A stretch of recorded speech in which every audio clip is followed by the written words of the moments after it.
Boa noite, meus irmãos. Que o Senhor continue nos abençoando. Meus irmãos, é interessante porque estudar a palavra de Deus é como se fosse você mergulhar em um poço ou em um oceano muito fundo. Se você mergulha fundo demais, às vezes você não consegue voltar. E os irmãos devem ter percebido que nessa sequência que nós estamos propondo, no livro do Eclesiastes, na maioria das vezes eu pego o capítulo inteiro. Nós damos um rasante, pegamos ali os principais fundamentos, princípios, ilustramos e aplicamos. Às vezes eu divido o capítulo em dois. Na última vez nós vimos a primeira parte do capítulo 7. E até então o plano era fazer a segunda parte inteira do capítulo 7. Só que a palavra de Deus é tão maravilhosa que conforme a gente vai lendo e escrevendo e anotando algumas coisas, você percebe que só no primeiro ponto já deu quase um sermão inteiro. Eu mergulhei demais, né? Mergulhei demais. A nossa proposta de hoje, nós não terminaremos o capítulo 7 hoje, mas nós vamos dividi-lo em mais duas partes. Se Deus assim nos permitir, em uma outra oportunidade, nós vamos terminar o capítulo 7 do livro do Eclesiastes. Antes de começarmos, vamos orar pedindo ao Senhor que nos oriente. Senhor, ó Deus, nós chegamos no ponto que nós acreditamos ser o mais importante desse culto público. É o momento, ó Deus, em que a criatura se cala e o Criador fala através da Tua palavra. É o momento, ó Deus, em que nossos corações se voltam, os nossos ouvidos se voltam, ó Deus, inteiramente para esse momento, para esse sublime momento. Em nome do Senhor Jesus, fale conosco através da Tua palavra. Que o Senhor toque em nossos corações.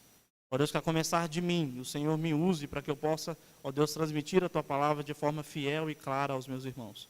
Que apesar das minhas limitações e fraquezas, o Senhor, ó Deus, me use para a Tua honra e para a Tua glória. Louvamos o Teu santo nome, por mais uma vez ler a Tua palavra. Em nome de Jesus. Amém. Meus irmãos, quando eu era mais jovem, eu tive a oportunidade de levar uma pequena palavra a um projeto encabeçado pela Igreja Católica na minha cidade. O projeto funcionava em uma chácara um pouco afastada da cidade e ela visava a recuperação de dependentes químicos, seja por drogas ou bebidas. E eu lembro que nós tivemos um momento religioso ali, e depois desse momento, aqueles homens se reuniram para começar a falar da semana deles, como que foi a semana deles ali na chácara. Que era muito puxada, por sinal, era muito trabalho. Eles plantavam, eles colhiam, eles tinham aulas escolares, tinham aulas de instrumentos e muitas outras atividades. O que sempre me chamou a atenção naquele projeto é que a política daquele projeto é que ela só aceitava só aceitava o dependente com uma condição: se ele admitisse o seu problema. É claro que existem casos na medicina, inclusive, que é necessário uma intervenção compulsória mesmo. Mas ali, não. Ali era um projeto que era praticamente gratuito para aquelas pessoas. Elas só precisavam admitir a dependência. E assim elas seriam ajudadas. Nessa noite, meus irmãos, a minha proposta é que nós possamos entender que é muito melhor sermos sinceros diante de Deus, admitindo o nosso problema, para que também nós possamos ser ajudados, para que também nós possamos ser curados. Até aqui, nós somos confrontados a meditar a respeito do homem mundano, de um homem mundano que pode existir dentro de nós. Porque se antes nós líamos aqui o livro do Eclesiastes em uma perspectiva de alguém que está fora da igreja, alguém que não tem religiosidade, que está longe de Deus, e por isso ele se encontra sem esperança, no decorrer de todo o livro, nós observamos que não é bem assim. Porque o homem mundano, ele possui algumas características, e por via das vezes, essas características estão no nosso coração. No capítulo 1, por exemplo, o pregador, ele já nos alertou que muitos depositam a sua confiança no seu trabalho. Muitos depositam a sua confiança na sua sabedoria, na sua riqueza. No capítulo 2, ele reafirma essas coisas, dizendo que você pode até procurar a felicidade nessas coisas. Você pode até pagar para ver. Então, se você realmente quiser, procure felicidade na riqueza. Procure felicidade na satisfação. Procure felicidade na sabedoria humana. Trabalhe. Trabalhe como se Deus não existisse. Como se você não precisasse prestar contas a Ele. Faça isso. E a beleza do livro do Eclesiastes, e de toda a Escritura, na verdade, é que ao contrário do que muitos pensam, que o cristianismo, ele é um cabresto, né, que ele fecha assim os nossos olhos e não deixa a gente questionar, não deixa a gente pesquisar, fecha a boca, inclusive, do cristão. O pregador diz aqui, olha, se você quiser fazer essas coisas, tudo bem. Mas deixa eu te dizer uma coisa, ninguém me proibiu de absolutamente nada. Tudo o que os meus olhos quiseram, tudo o que os meus desejos quiseram, eu fui lá e fiz. E é por isso que ele diz no capítulo 2, a partir do versículo 11, olha, eu analisei todas essas coisas, tudo que a minha mão pôde fazer eu fiz, eu olhei todo o meu trabalho e tudo foi inútil. Tudo era como correr atrás do vento. É como se o pregador dissesse, olha, escuta, eu sei que o seu coração, às vezes, ele se enche de cobiça. Eu sei que o seu coração, às vezes, se enche de preguiça, de inveja, mas antes que você se entregue a essas coisas, deixa eu te dizer, isso é vaidade. Nós já aprendemos também que o homem mundano, ele sofre porque ele corre atrás do vento e porque ele vive, inclusive, como se ele nunca fosse morrer. Ele vive como se ele nunca fosse morrer ou prestar contas a alguém. Ele é o seu próprio Deus, em outras palavras. E é por isso que no capítulo 3 vai dizer, no capítulo 3, o pregador vai dizer que tudo tem um propósito. E quem estabeleceu esse propósito não foi o homem, mas foi Deus. Então, diante do capítulo 3, nós tivemos duas visões. Porque aquele que tem a sua perspectiva debaixo do sol, ele olha para o capítulo 3 e vê que tudo tem um propósito, ele pensa, eu estou preso.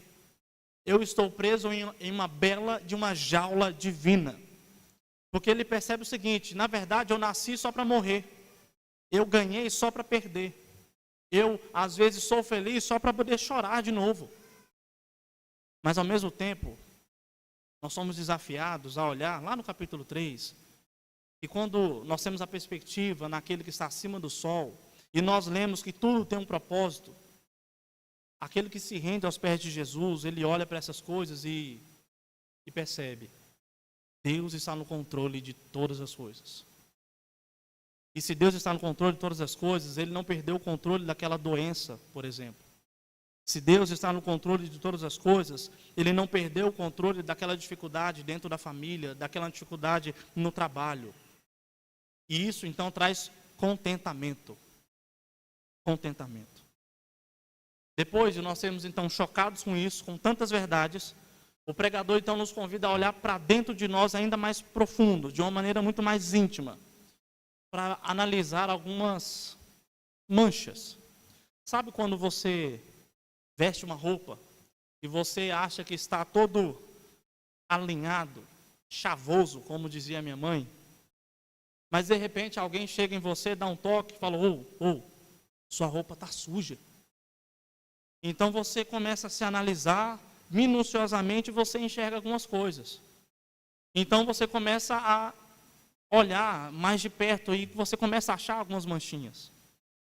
Os capítulos 4, 5 e 6 vão esquadrinhar o coração do homem mundano e vai mostrar todas as manchas que podem estar lá no coração. Até que nós chegamos então na primeira parte do capítulo 7. E nós vimos aqui nessa primeira parte do capítulo 7 que o pregador quer nos dar alguns conselhos antes de avançar. E a partir do verso 1 até o 14, ele nos ensinou, por exemplo, que é muito melhor refletir sobre a brevidade da vida. Porque quando nós paramos para pensar nessas coisas, ou melhor, quando nós não pensamos nessas coisas, parece que nós vamos viver para sempre. Quando nós não pensamos que um dia nós morreremos, parece que inclusive nós não precisamos de um Salvador. Se nós vamos viver para sempre, se você vai viver para sempre, então você não precisa de um Salvador. O problema, meus irmãos, é que o nosso tempo pode acabar. Aprendemos também que é melhor ser repreendido. Porque, segundo a palavra de Deus, a medida do sucesso não é o quanto você ganha. Segundo a palavra de Deus, a medida do sucesso não é o número das suas conquistas. Mas a medida do sucesso, segundo a palavra de Deus, é o quanto o seu coração está disposto a ser repreendido, corrigido e admoestado em amor no Senhor. Isso é uma pessoa de sucesso. Nós aprendemos também que é melhor esperar o tempo das coisas e é melhor viver sabiamente. Em vez de murmurarmos contra Deus, lembrando de um passado que às vezes era muito pior, nós devemos nos preocupar em viver de forma mais sábia. E inclusive, como nós aprendemos, nós devemos nos preocupar em ensinar sabedoria aos nossos filhos, sejam sanguíneos, sejam espirituais, na nossa congregação. E finalizamos, então, a primeira parte do capítulo 7, aprendendo que é melhor olhar para Deus. E, na verdade, como nós vimos, é um imperativo. O pregador não pergunta se você quer olhar para Deus. Ele não pergunta se você acordou num bom dia e se você está disposto a olhar para Deus. É um imperativo. Ele ordena para que olhemos para Deus, mesmo nos momentos difíceis, mesmo nos momentos distorcidos da nossa vida. Porque Ele é soberano, como nós cantamos aqui, inclusive. Agora, meus irmãos, nessa segunda parte do capítulo 7, o pregador vai nos mostrar alguns vícios do nosso coração. Alguns vícios que nós podemos ter no nosso coração. Vícios que podem ser tratados, mas só quando nós olhamos para Jesus.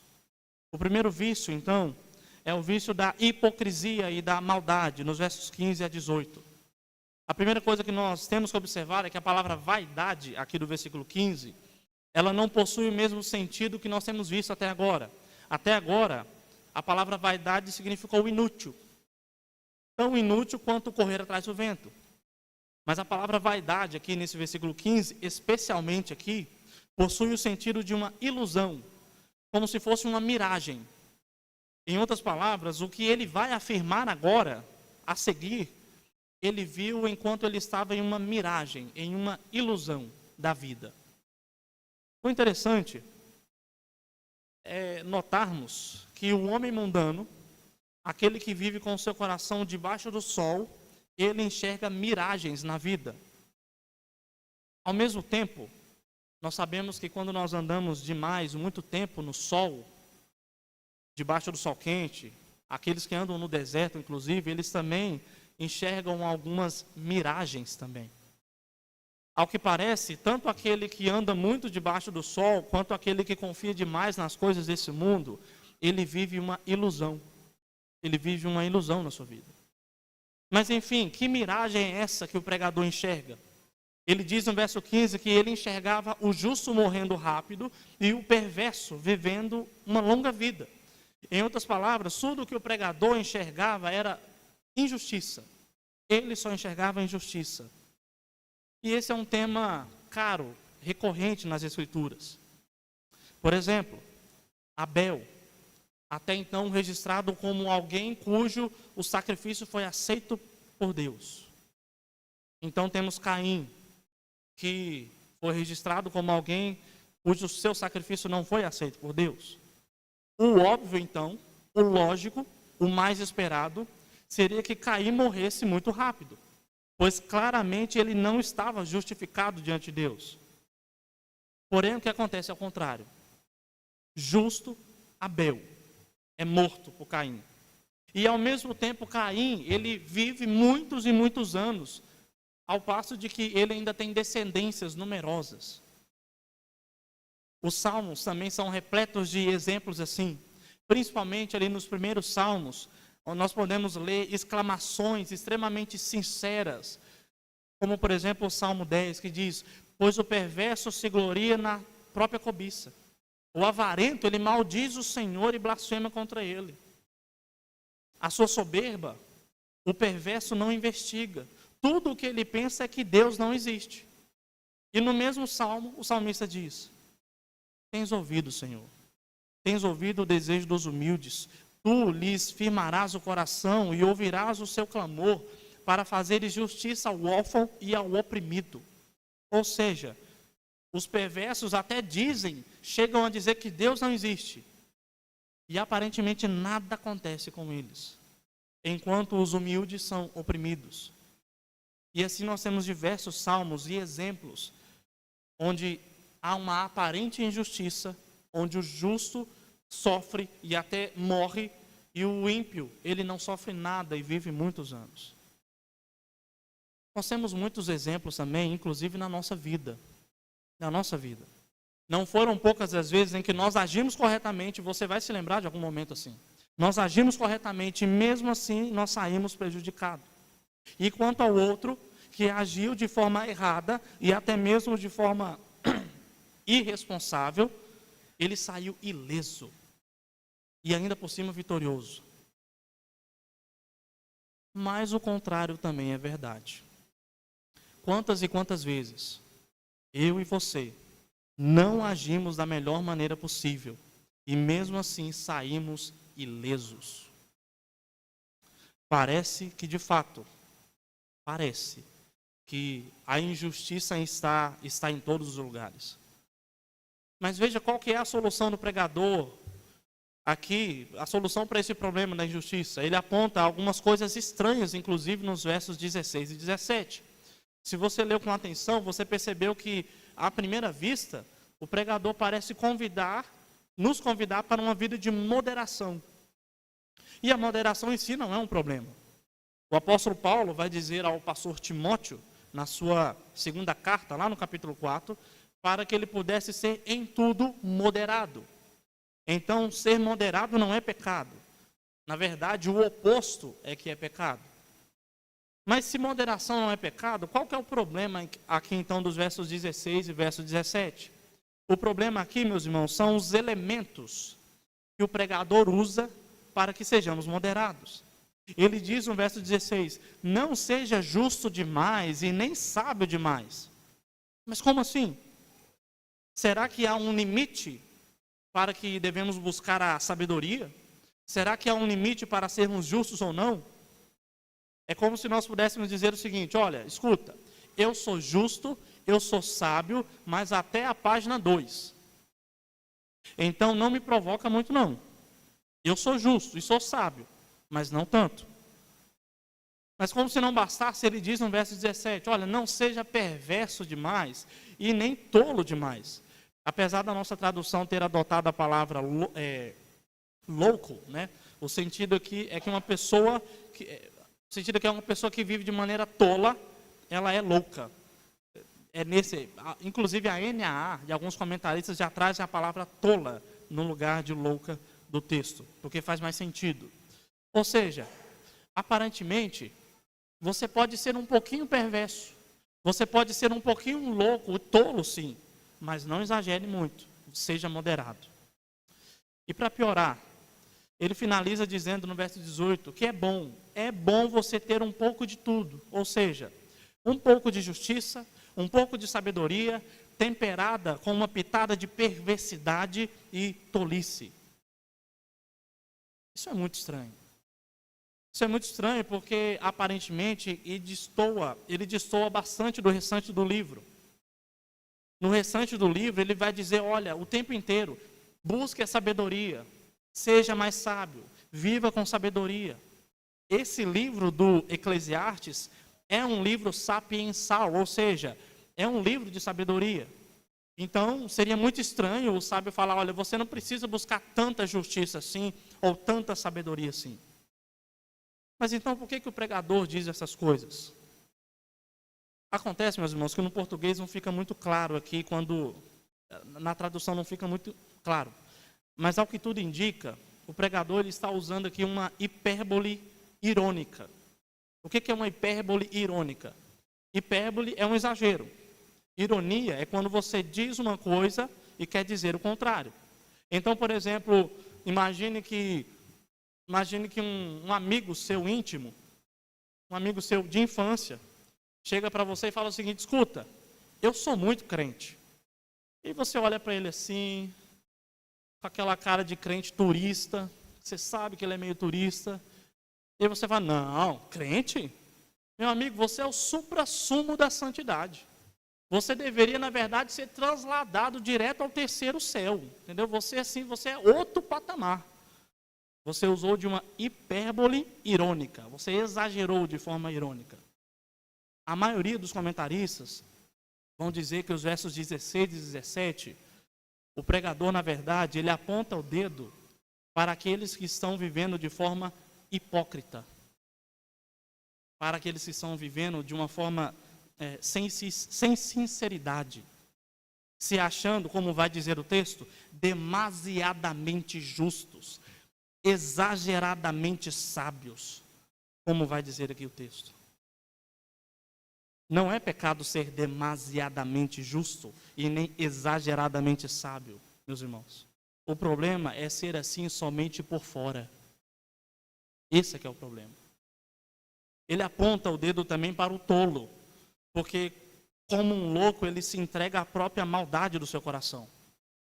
Um estudioso chamado Graham vai dizer que a forma hebraica da frase aqui, não seja demasiadamente perverso e tolo, não significa assim, olha, você pode ser um pouquinho tolo e um pouquinho perverso, mal.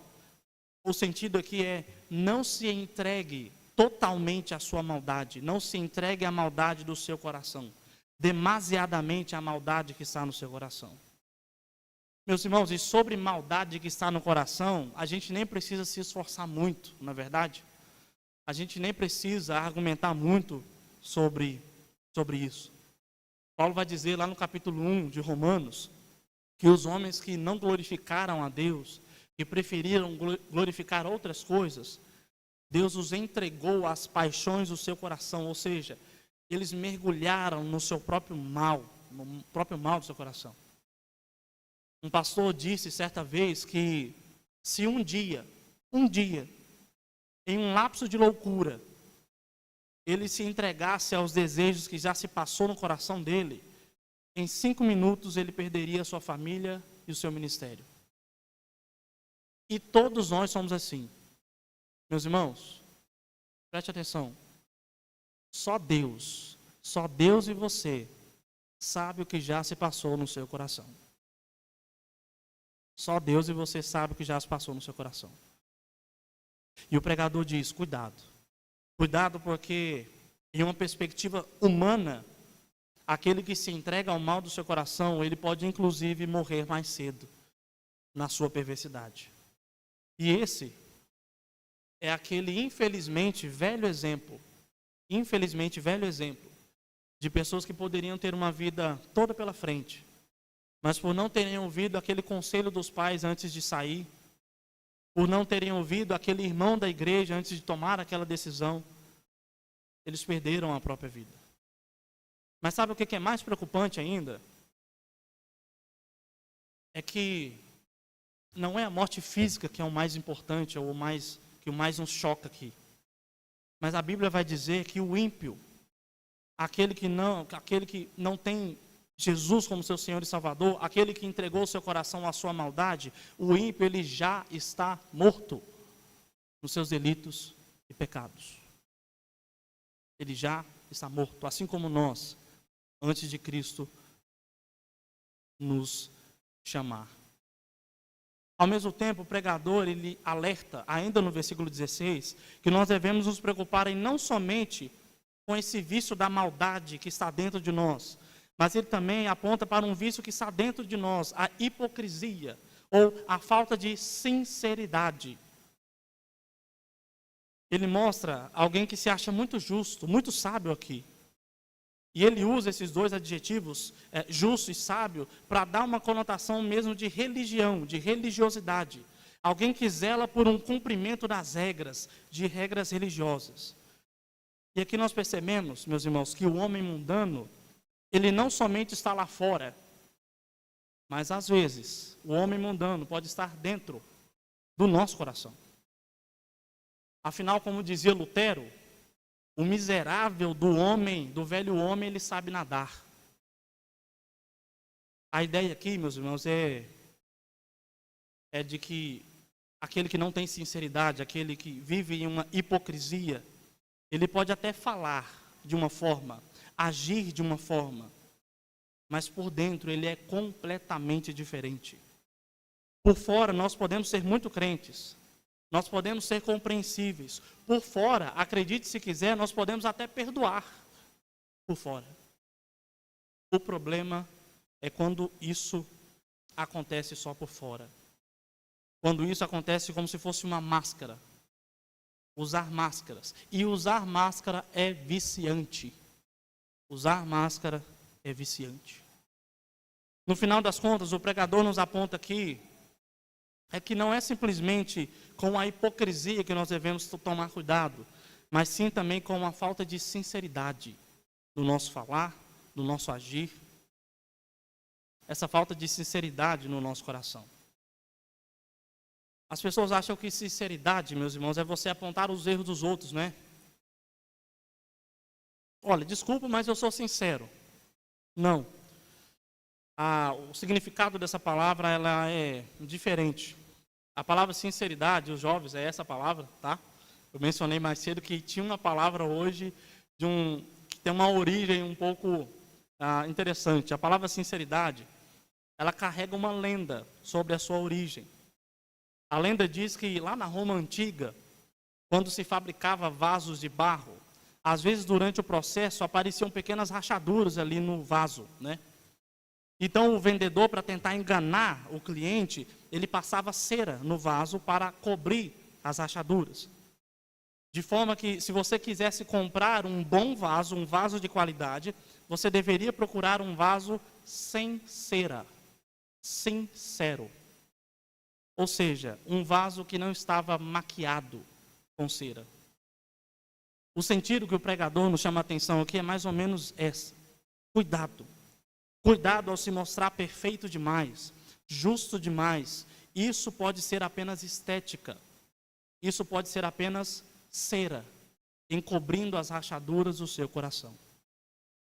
Um grande exemplo de quando nós usamos máscaras ou ceras é quando pessoas se reúnem, por exemplo, na reunião de oração.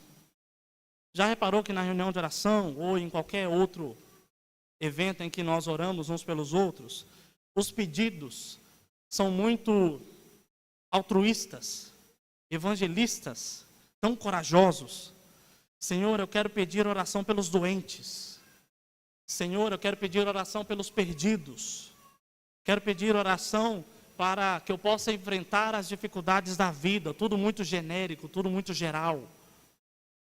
Ninguém pede oração porque está se sentindo tentado na área sexual fora do casamento.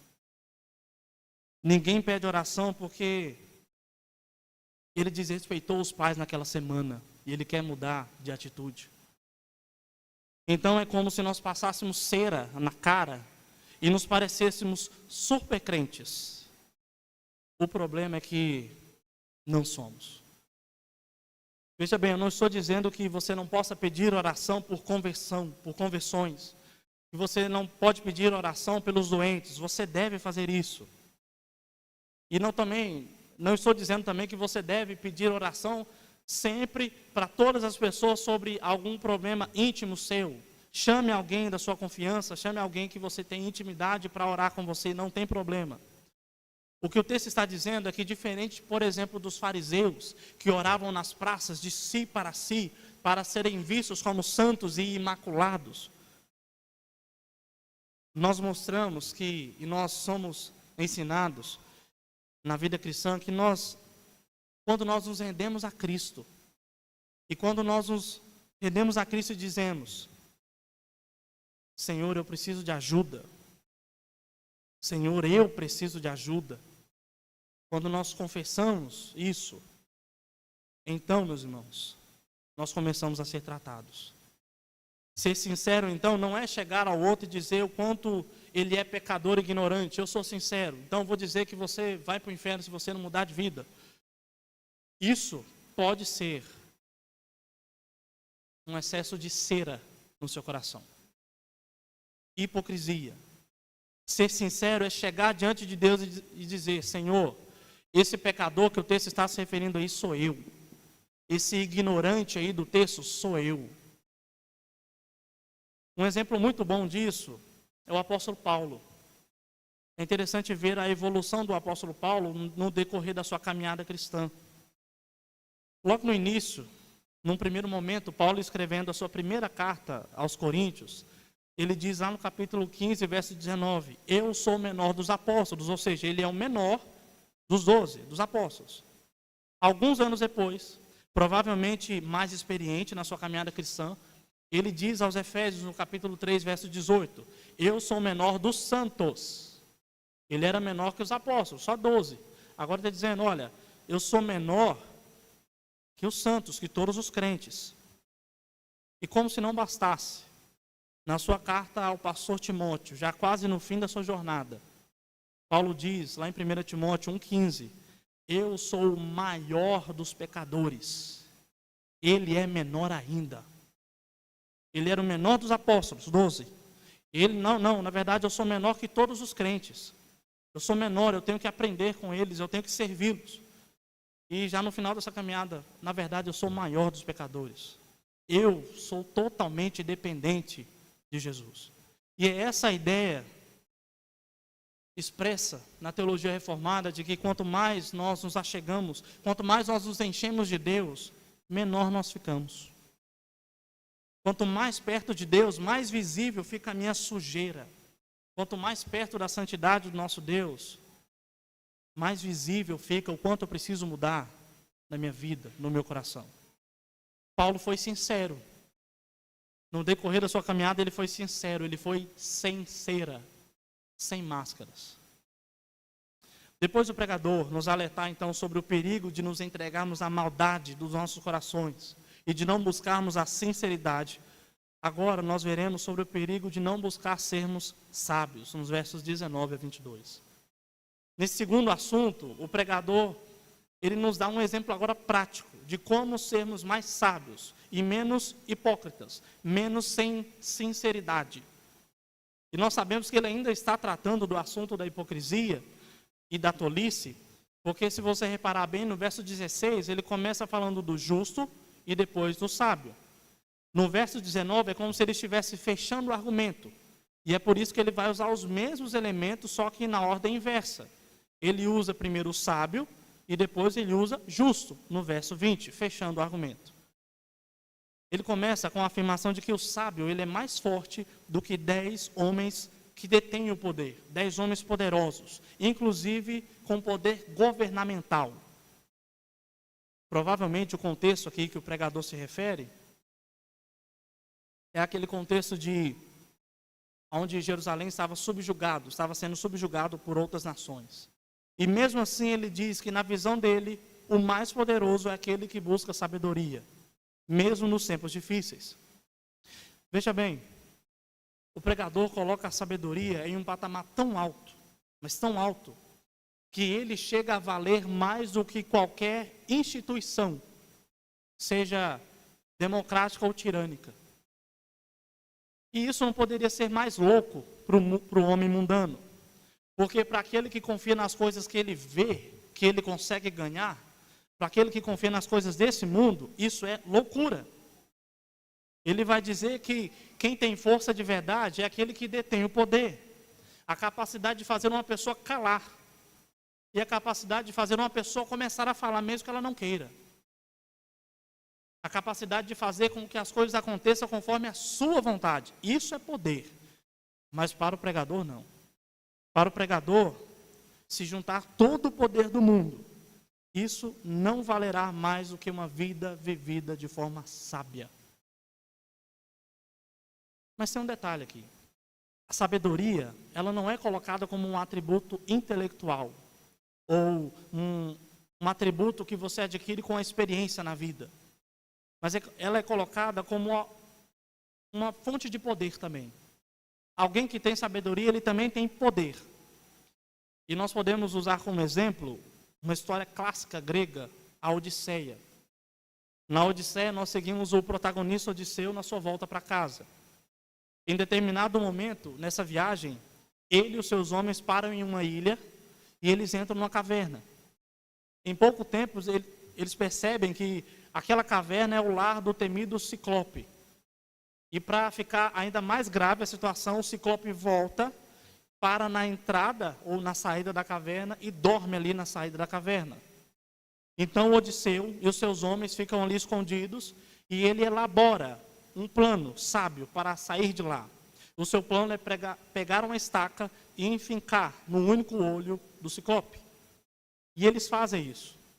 E enquanto o Ciclope se debatia, eles correndo. E o interessante é que Odisseu tem uma ideia. Odisseu para, olha para o Ciclope ali procurando aqueles homens, cego. E Odisseu grita: meu nome é ninguém. Odisseu, sabiamente, ele troca o seu nome para ninguém. Dessa forma, quando o Ciclope sai da caverna para pedir ajuda, ele sai gritando: ninguém quer me matar, ninguém quer me matar. Sabedoria. A sabedoria deu poder para Odisseu. Não é apenas intelectual. Essa história, meus irmãos, aponta um pouco para o fato de que o pregador está tentando nos ensinar que se você procurar a verdadeira sabedoria, até mesmo um ninguém como eu e você, até mesmo nós poderemos fazer coisas muito grandes.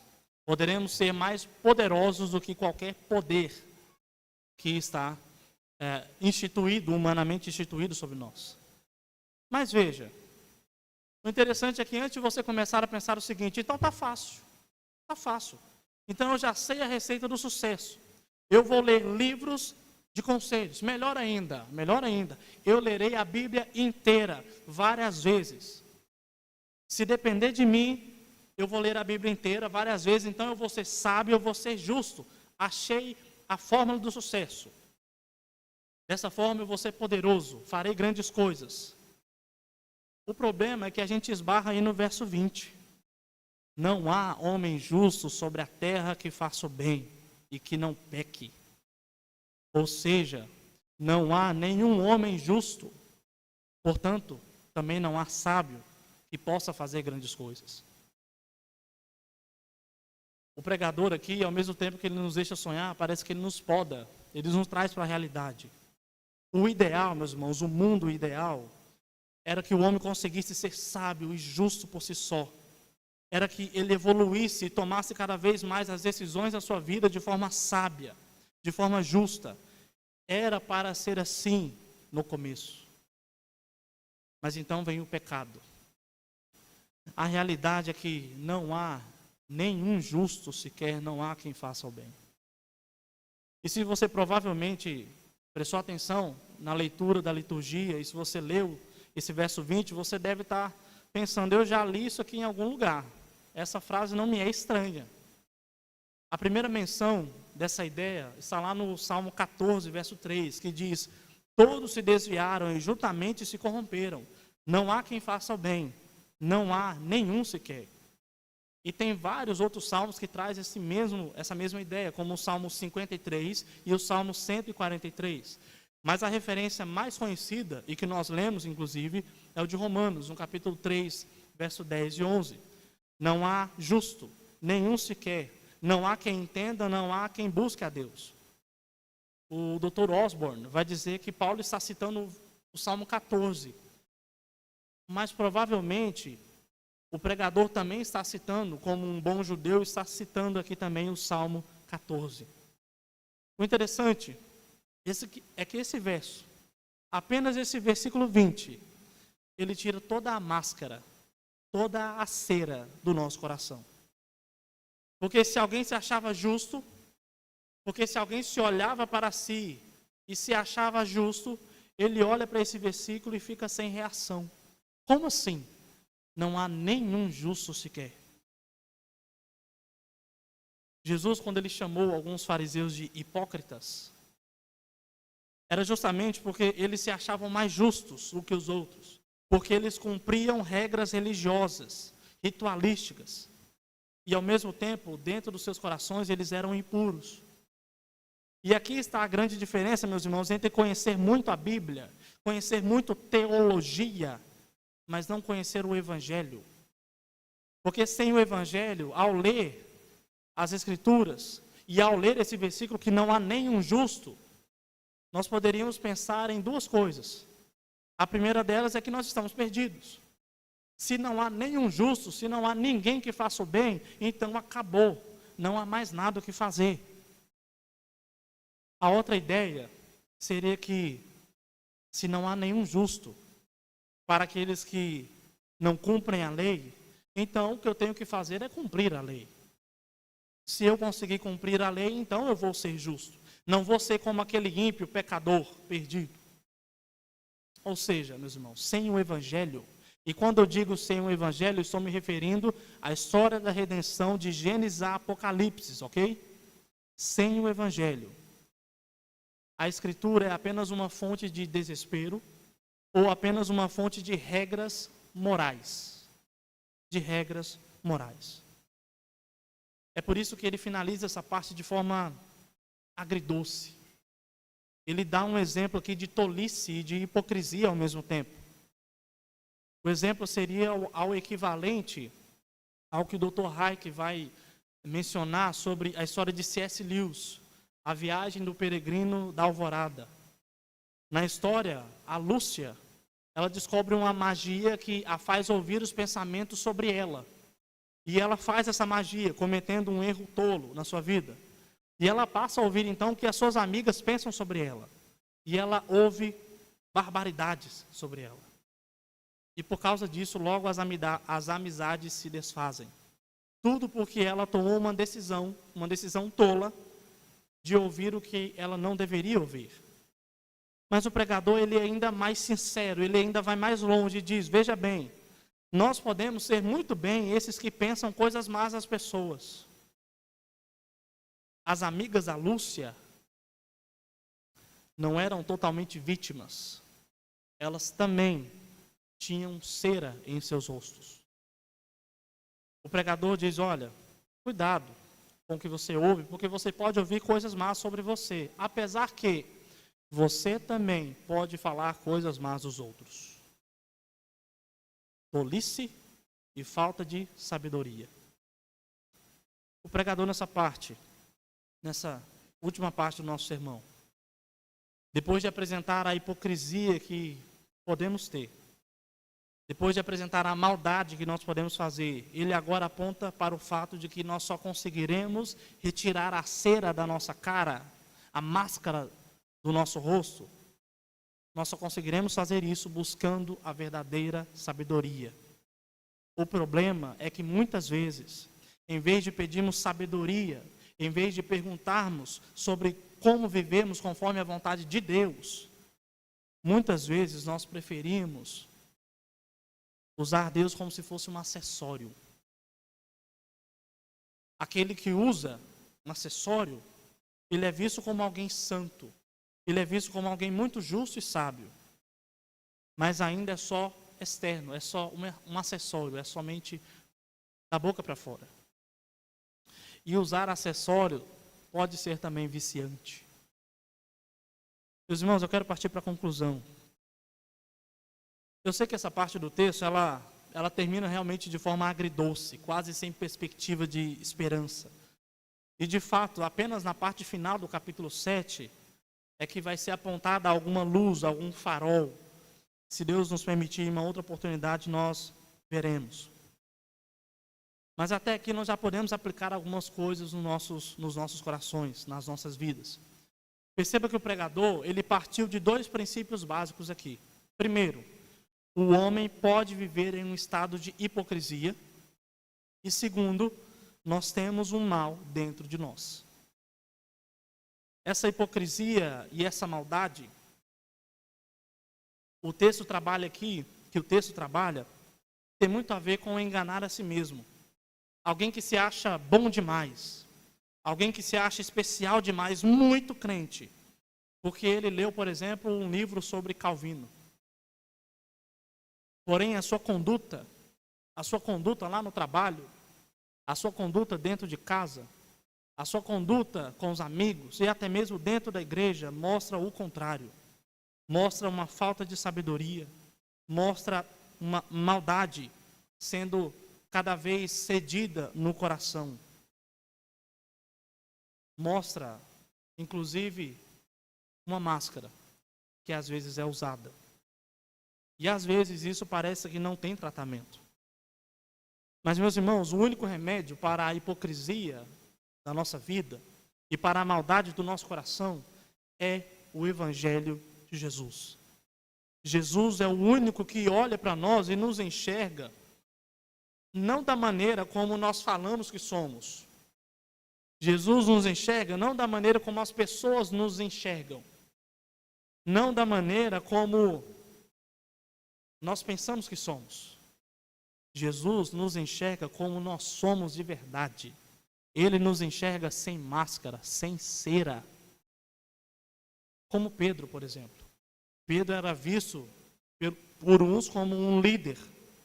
Ele era visto por outro como, por si mesmo até, como um corajoso companheiro de Jesus, o mestre. Mas que na verdade foi visto por Jesus como alguém que foi influenciado por Satanás e como um traidor, um covarde tríplice.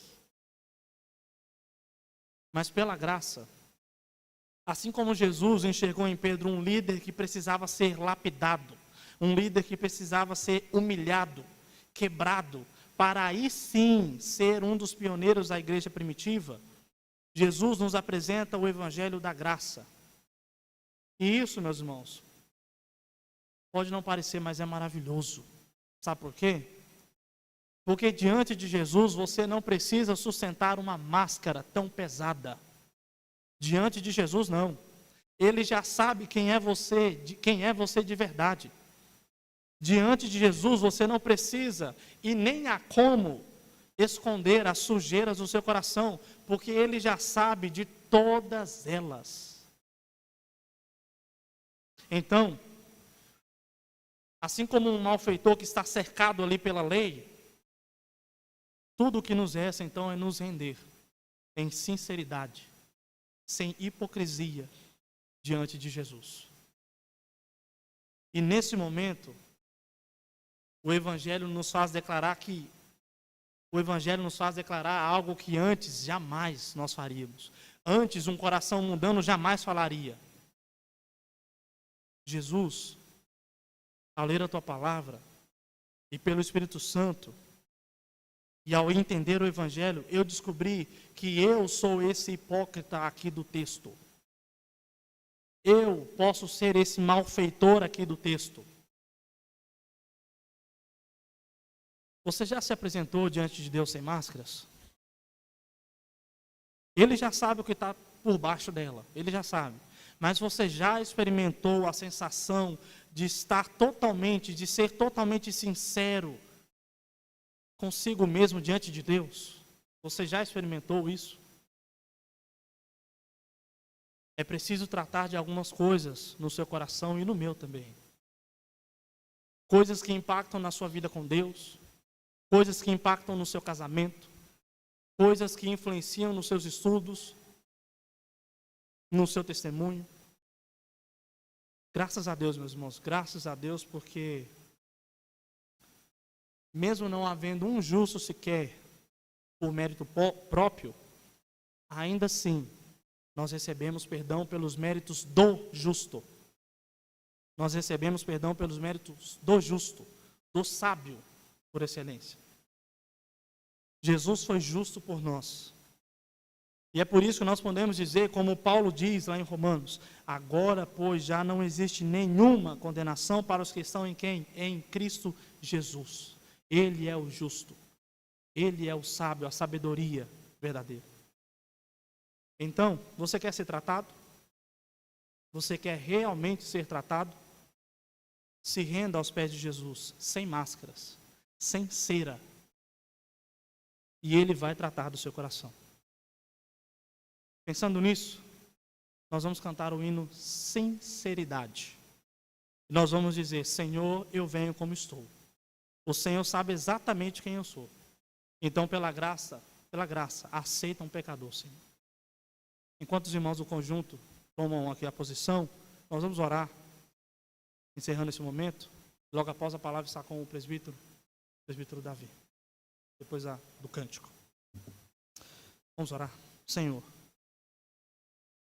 obrigado, Deus, pela tua palavra.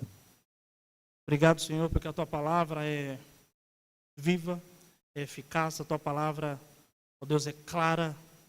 E, ó Deus, e vai no mais profundo dos nossos corações. Ó Deus, nos perdoe, ó Deus, por todas as vezes em que nós vivemos com uma máscara, ou com uma cera, escondendo as rachaduras, ó Deus, do nosso coração, enganando a nós mesmos. Ó Deus, tenha misericórdia de nós.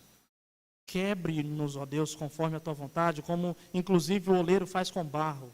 Quebra o vaso, ó Deus, e reconstrua conforme a tua vontade de novo. Ó Deus, nós estamos aqui como somos. O Senhor sabe exatamente tudo o que já se passou, se passa e vai se passar, inclusive nos nossos corações. E, ó Deus, nós estamos aqui com sinceridade, sem máscaras, dizendo: trabalhe em nossos corações, nos cure, nos molde conforme a tua vontade e não conforme a nossa vontade. Esse é o nosso pedido, o nosso agradecimento, ó Deus, pela tua palavra. Em nome de Jesus. Amém.